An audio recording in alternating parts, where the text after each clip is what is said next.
Russell Westbrook ay opisyal nang nagretiro sa NBA matapos ang 18 seasons. At isang buong era ng basketball ang tila nagsara.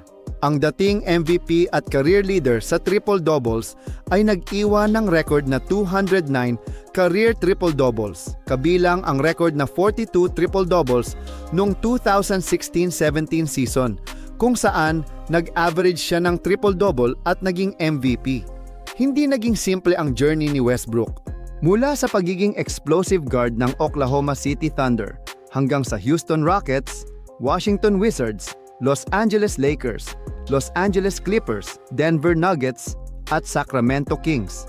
Palagi niyang dala ang isang style ng basketball na nakabase sa bilis, intensity, aggression, at walang takot na pag-atake.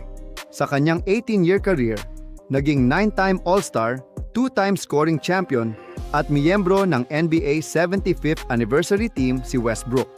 Noong 2016-17 season, nanalo siya ng MVP matapos mag-average ng 31.6 points, 10.7 rebounds at 10.4 assists bawat laro.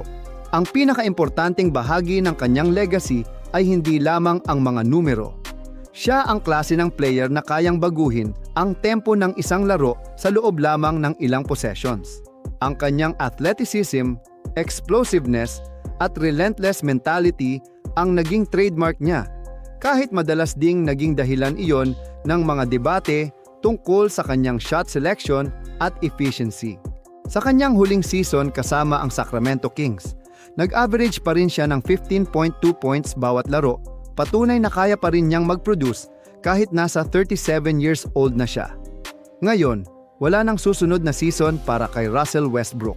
Ang natitira ay isang legacy na mahirap ulitin: 1 MVP, 9 All-Star selections, 2 scoring titles, 209 triple-doubles, at 18 seasons ng basketball na halos palaging puno ng intensity. Maaaring hindi nagkaroon ng championship ending na inaasahan ng marami si Westbrook, pero binago niya kung paano natin tinitingnan ang isang point guard.